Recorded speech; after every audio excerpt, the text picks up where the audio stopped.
Welcome back into HQ Spotlight. So things were a bit wild last season in the Big Ten. Keep this straight, if you will. Michigan beat Ohio State in the regular season, but then Oregon beat Penn State in the Big Ten championship, not featuring Michigan or Ohio State. But then Ohio State went ahead and won the whole damn thing, being the national championship, that is. So we are going to talk best and worst scenarios for the Big Ten. Brad Crawford, he's been assigned to all 18 teams. That's how big we are now in the Big Ten. We're going to go through every single one of them, and you're going to give us the best and worst case scenarios. Let's start with Ohio State, reigning national champions. However, Will Howard now on his way to the NFL. You got either a 2-3 player competition when it comes to quarterback. What do you think about Ohio State, best and worst case? Yeah, I think Julian Sayin will be the starter there for Ohio State. I'm going 12-0. I do not think Ohio State will get there, but optimistically speaking, obviously the defending national champions have a ton of talent back. But like we said in the preview, it's a brand new team. Julian Sayin, new quarterback. Jeremiah Smith is really the only returning starter offensively outside of a couple other wide receivers. You've got a new tight end, 4 new offensive linemen, new defensive line. So Ryan Day has his work cut out for him. But, you know, he's not going to be getting any get-well-soon cards from Big Ten coaches because he still has a loaded roster. Look at the schedule there. They open against Texas. That's one of Week 1's great games. They go to Wisconsin. They host Penn State. And then they try and snap that big 3-year losing streak to Michigan at the end. But ask any Ohio State fan, Amanda, if they win back-to-back natties, they don't care what happens against Michigan. Okay, so that's 12-0, best-case scenario. What's the worst-case scenario for the Buckeyes? Worst case for me would be 9-3, and that would be losing to the 3 teams that could give them some problems. Obviously, the season opening game is going to be very tough. I think Texas goes into Columbus with Arch Manning and wins that game, believe it or not. That's a huge game there. Texas favored to win the SEC. Let's move on to Ohio State's biggest rival, Michigan. Michigan, look, regular season, great against Ohio State. Won 4 straight meetings there. Best case for the Wolverines, who are very big on Bryce Underwood right now, their quarterback. Yeah, if that 5-star freshman is the real deal, then they could certainly win out and go undefeated. But the schedule's tough. I mean, best case is probably 11-1, I would say. But Bryce Underwood is a guy that they want his commitment over LSU. Brian Kelly wanted him badly. You look there, Week 2 at Oklahoma. That's a huge game for Michigan and Sharon Moore, second-year coach there in Ann Arbor, to try and get some early momentum. Michigan beat last season Ohio State, Alabama, and USC, despite finishing 7-5. So they've already proven, the Wolverines that is, they can win big games under Sharon Moore. I appreciate you saying that's a big game against Oklahoma. Worst case, 7-5. Why is that? Because of their schedule? Yeah, for sure. That road trip to Oklahoma's tough. They've got brand new quarterback, brand new offensive coordinator. Still got to play Ohio State at the end. I know Michigan's beaten them 3 straight years, but Ohio State has to snap that streak eventually, right? I guess so. We'll see. 2 of my best friends, they're married, and one's an Ohio State fan, one's a Michigan fan. That's one day of the year they do not talk. Let's go to Washington, and it's been interesting. This is a team that just 2 years ago was in the national championship. Last season, they went 6-7, so there's a lot of room for improvement there, though. Do they find it? Best and worst case scenario for Washington? I think they will. I think the Huskies can get to 8 wins against a schedule that's somewhat favorable. Jed Fish, second-year coach there, did not finish the way he wanted to last season. But the good news is they're going to be very good at quarterback. Damon Williams got some playing time last fall. Now he is the guy. This is his team. They've got a couple easy games early. I think Washington starts 3-0, and then Ohio State comes to Husky Stadium. Husky Stadium, by the way, is one of the toughest venues in college football. That venue is so loud, trap sound. Then the second half of the schedule's tough. Road trip to Michigan, road trip to Wisconsin. They played top 25 team in Illinois, go to UCLA, and then they end against Oregon. So even if Washington, Amanda, is one of the better teams in the Big Ten, probably not going to get to that 9-10 range because of that tough schedule. All right, let's go to Illinois, the Fighting Illini. Huge turnaround for them last season. I texted Tom Fornelli, and he said the Illini will steamroll the league and win it or finish 4-8. There is no middle ground. Brad is mad because Illinois gave the Gamecocks the business in January. It was technically December 31st when, yes, Illinois beat your South Carolina Gamecocks. What is best and worst case scenario for the Tom Fornelli Fighting Illini? I'm going to need to see if this hype is warranted involving Illinois. In week 2, they go to my home state, North Carolina. They play Duke in Durham. Duke is not a slouch. That could be a game where Duke, as a home underdog, unseats Illinois as one of these preseason top 20 teams. Illinois probably does win that game. And then from there, I mean, it might be smooth sailing. Illinois does not have to play Michigan. They miss Nebraska on that schedule. They do got to play Ohio State. They miss Penn State. So it looks pretty good for Brett Bielema with 16 returning starters to be one of those top-tier Big Ten teams. I think a 10-win season is possible for the Illini. In worst case scenario, you have them at 5-7. Is that right? Yeah, and missing bowl season with 16 starters back would be a bad year for Brett Bielema. That would not be good. You mentioned the hype around Illinois, and it's kind of the same thing about Indiana. Vastly performed better than a lot of people saw. They had an 11-win season last season, something they'd never done before. Tricia, here we're talking about our home state. So I don't know if you're going to be nice or not nice. What is the best and worst case scenario for the Hoosiers? Yeah, I'll go worst case first. It's missing out on the bowl season because how tough the schedule is. They don't have a cream puff schedule like they had last season. Nothing against Kirk Cignetti in his first year with Curtis Rourke there at quarterback, but they got a gift to the playoff, and they made the most of it, finishing with 11 wins. Now, you look this time around, they signed Fernando Mendoza, Cal transfer. They've got some easy games early, probably going to start 3-0. And then Illinois comes to town, and then the brutality sets in. You go to Iowa, you go to Oregon, you have to go to Penn State. At least Ohio State is not on the schedule for Kirk Cignetti, but it's a team that, Amanda, I think takes a step back in the Big Ten this fall. If they are ranked, by the way, in the AP poll when it comes out, it would just be the 4th time in history that Indiana would be ranked. Interesting to see what happens there. Let's talk about Iowa. Chris Hassel is on vacation somewhere in Italy. Somehow he will see this, though. The Hawkeyes, look, they've been kind of the same for like the past 4 years, right? 4 straight seasons of winning 8 games or more. Mike Gronowski is their quarterback. Transfer from South Dakota State. I thought it was Gronkowski. It's Gronowski. When you see it, not related to Gronk, different spelling. Your expectations for Iowa, best and worst case? They need him to be a difference maker, and Iowa has not had that at quarterback. A couple of years ago, they signed Cade McNamara, a Michigan transfer. He wasn't it. Last year, they got a little bit better at quarterback, but still had trouble moving the football. Iowa has not been an offensive football team. Matter of fact, they've been offensive the last couple of years. Very good on the other side of the ball, but they can't score. And this year, they do not play Michigan, and they do not play Ohio State in the regular season. That is one of the only teams in the Big Ten that misses out on both of those teams. They do have to play Penn State. They go to Iowa State in week 2, rivalry game against a team that I think is probably going to win the Big 12. So Kirk Ferentz, he's had a great 2-decade-long career there in Iowa. I don't see Iowa as a true Big Ten contender. Best case scenario for me would be 9-3. Okay, so kind of the more same for Iowa there. Worst case 4-8. Let's talk about the Terps. This is a team that is desperate for a turnaround. First losing season in 4 years. They went 4-8, 1-8 in Big Ten play. Could we see a big jump there, or do you think it'll hover around the same?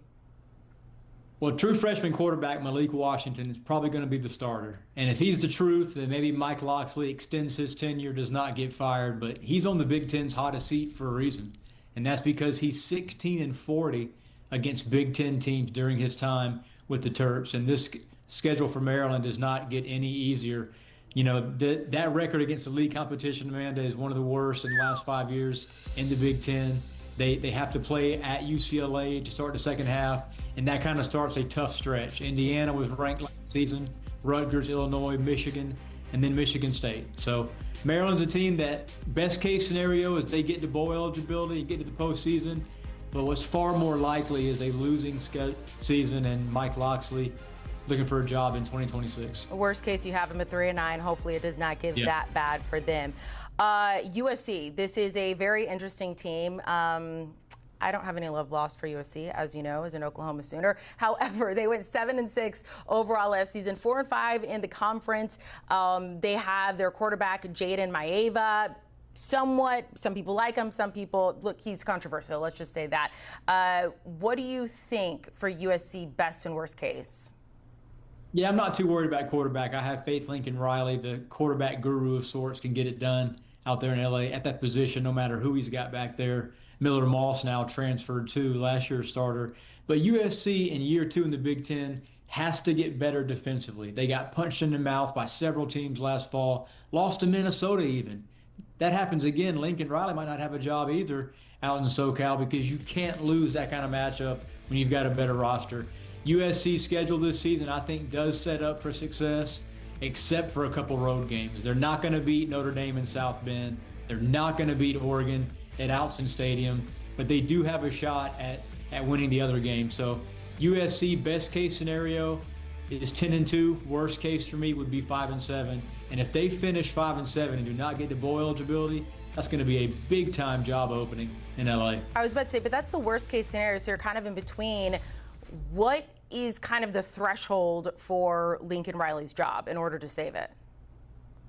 I think 8-4. That's probably a most likely finish. Somewhere between that best and worst case scenario. Like I said, there's some road games there that I don't think USC is going to win until they show all of us in the national media that they're better defensively. That's been a big Achilles heel for Lincoln Riley dating back to Oklahoma. And so far at USC, he hasn't fielded a defense either. All right, still moving through the entirety of the Big Ten. We're going to go to UCLA now. And you have such a dramatic change here. Their best case, 9-3, worst case, 2-10. I mean, why is there such a big difference in that for UCLA, who did come off their first losing season in a number of years? Yeah, the wheels have to come off Deshaun Foster's, second hurrah there in LA for it to be a bad 2-10, because I do think getting Nico Iamaleava from Tennessee in April was a huge pickup. We're not talking about it enough. He could substantially make that team better. UCLA is not a Big Ten contender by any means, but they've got a chance to start this season 5-1. If they can beat Utah, a team that I think will be pretty good in the Big 12, then probably their only loss in the first half of the year, if Nico is a good quarterback, is Penn State on October 4th. And then the second half of the year, anything can happen. Probably not going to beat Ohio State or USC on the road, though. So, yeah, 9-3 is my best case scenario, and Nico's a guy that, as an SEC fan, I don't think Josh Heupel should have let go so fast. Okay. Brad, hang on just a second. You've been doing really well so far. We still have another 8 teams to go, so hang on. Coming up on the other side of this break, we'll continue. Oregon, the reigning champs at the Big Ten. Brad may have them taking a step back. We'll talk about that, Penn State, all the other teams coming up.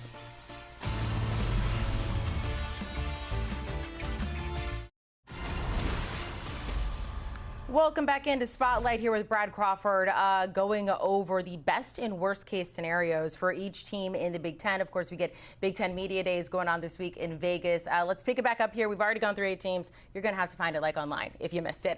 Oregon Ducks. Look, they had a phenomenal season with a disappointing end, 13-1 overall, went undefeated in the Big Ten, won the Big Ten championship, but then lost to Ohio State in the Rose Bowl. How do you see it looking for the Ducks this upcoming season? Yeah, I think best case scenario is another unbeaten regular season at 12-0 for the Ducks. Worst case, probably somewhere around 8-4. And to me, that would mean that former UCLA quarterback Dante Moore is not a Heisman-level quarterback like we've seen the last couple of years with Bo Nix and Dylan Gabriel for the Ducks. The schedule there is favorable the first half of the season. Really, Oregon's only an underdog at that game in Happy Valley on September 27th. And then the second half of the year, for me, is Oregon's probably going to win out. Now, the big question is Evan Stewart. Lost him to a knee injury, top receiver coming back for Oregon. And they've got Mekhi Hughes, a Tulane transfer at running back. So the offense for Dan Lanning and Will Stein there in Eugene is going to look a lot different than it was last year. And trying to repeat a 12-0 regular season is going to be a challenge. Let's talk about Penn State here. When you look at the odds, speaking of Oregon and Penn State, it goes Ohio State, Penn State, and then Oregon. Penn State, they made it to the Orange Bowl, the semis of the college football playoff. I apologize to Penn State. I was at that game. Maybe it was my fault. They lost to Notre Dame. Looking at the season, look, they have a core group of returning starters. Best and worst case scenario for the Nittany Lions. Best case, and probably the expectations from 90% of the fan base, is an unbeaten regular season at 12-0 for Penn State, getting back to Indy to play maybe Oregon, Ohio State in the final. And then worst case would be 9-3. Now, I think Penn State probably finishes somewhere in between there. Definitely a playoff team in my projections, probably an 11-1 finish. Drew Aller, you mentioned him coming back. might be the top pick in the 2026 NFL draft, and they've got 2,000-yard rushers. Penn State opens the season with 4 consecutive home games. I think they win all of those games, and they go to UCLA, so they start the season 6-0. Probably going to lose to Ohio State. James Franklin, the Buckeyes have sort of been his kryptonite, so to speak, the last 7 or 8 seasons. But I do think Penn State and Ohio State may battle more than once this season. Penn State's one of 4 Big Ten teams that I have in my projected playoff. Okay, I'm going to tell my friend Alex. She's going to get real excited. Let's talk about Nebraska here, coming off its first winning season since 2016. Interestingly enough, you are very big on Nebraska. They're kind of your darling of the Big Ten, maybe of college football this upcoming season. Why is that? Yeah, dark horse team that I think is going to go from unranked right now this summer to possibly a top 15 finish. Dylan Raiola, we're going to see a massive development at the quarterback position. Former 5-star Nebraska kept him on the roster this spring despite offers from other programs. And he has Dana Holgorsen now as his offensive coordinator. I think the Dana-Dylan marriage is going to work out great for the Huskers and Matt Rule. Nebraska is a team that on the verge these last couple seasons from being really, really good.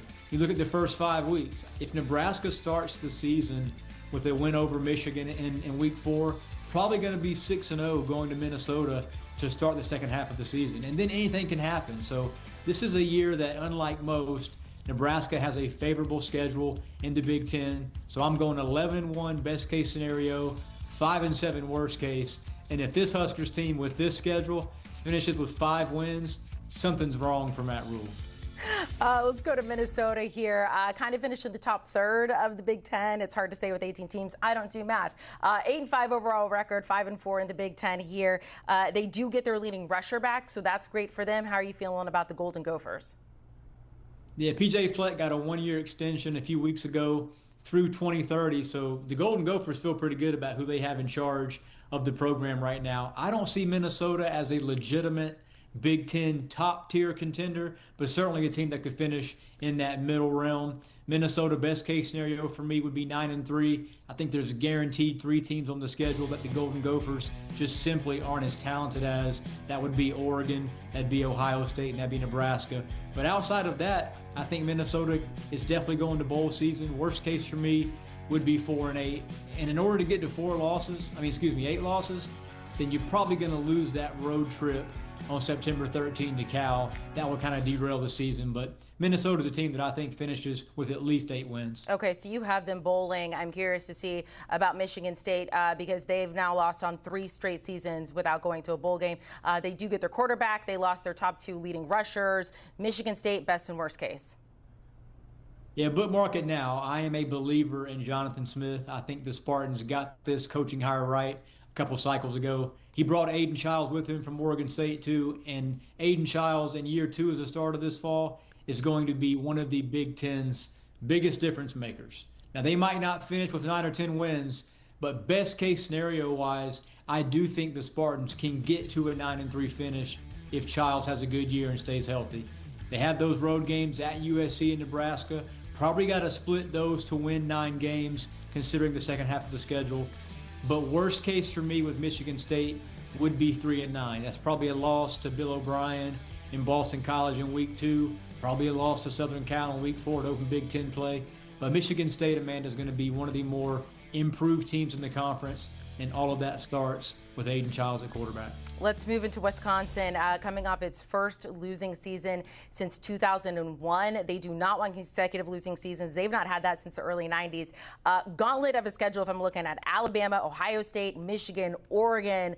I mean, that's tough. So best and worst case scenario for Wisconsin. Yeah, if we could ever see a 4-loss team in the college football playoff, then maybe Wisconsin would be deserved this year based on that schedule. That's the best case for me. 8-4, and Luke Fickell would get a raise and another extension probably because, man, this is the toughest schedule, not only in the Big Ten, but likely college football alongside Florida. Worst case would be 3-9, and that means, transfers at various positions do not work out. You lose all of those road games, and then probably lose a couple of games you shouldn't at home, like Maryland or Iowa. So Wisconsin's a team likely finishes 6-6, 7-5, but best case scenario for me would be 8-4. Okay, a couple more teams to go through. Rutgers 7-6 in the past 2 seasons, so not much change there. Do you see a lot of change for this upcoming season? Not a whole lot of change for me. Best case would be 8-4. Worst case 3-9. There's a wide variance there, but Rutgers plays 4 big teams inside of our top 15 at CBS, and I think they're guaranteed to lose those 4 games. So you're talking about having to split, the rest of those 50-50 games. That's going to be a tough ask for Greg Schiano. What about Northwestern? I mean, it's very interesting there with their head coach, David Brown. Look, he took it from 1-11, which was the season before he got there, and then took it to 8-5. But then last season went 4-8. So, I mean, just such a transition from the past 2 seasons. This season, what are you thinking? Yeah, the expectation in Chicago for Northwestern is probably getting to bowl eligibility. I'd call best case scenario 7-5 for the Wildcats. 2-10 would be worst case, and that means Northwestern likely does not win a Big Ten game. I don't see that happening, but we're talking worst case, glass half full here, and that would probably be the case if Northwestern does not have good play on offense. Okay, final team. Let's talk about the Purdue Boilermakers. Finished dead last at the Big Ten. They went 1-11 last season. Their only win was against Indiana State. They were winless in the Big Ten. How much of a jump could we see for Purdue? Yeah, first-year head coach. They've got some new blood in there, new quarterback too. Let's say 6-6 is the best case scenario for Purdue. That would be a mission accomplished for that new coaching staff, getting to bowl eligibility in year 1 based on that, face plant the Boilermakers had last year as a program. But worst case scenario, I hate to go down this gauntlet, but the schedule is brutal, and 1-11 is possible in a worst case vibe. So if Purdue does not play well on either side of the football and does not replace some of the talent they lost to the portal, 1-11 is possible. Good thing they got a great basketball team. Brad, we appreciate it. Tremendous work there going through all 18 teams in the Big Ten, giving us best and worst case scenarios. Taking a look at notable odds to win the Big Ten. Ohio State, they did not win it. Remember, Oregon won it last season against Penn State, but Ohio State is the favorite to win, followed by Penn State, Oregon, and then Michigan. Coming up, we turn to the ACC, talking about Clemson there. ACC Media Day is going on right now. Some of the biggest storylines. And are the Tigers a contender or pretender?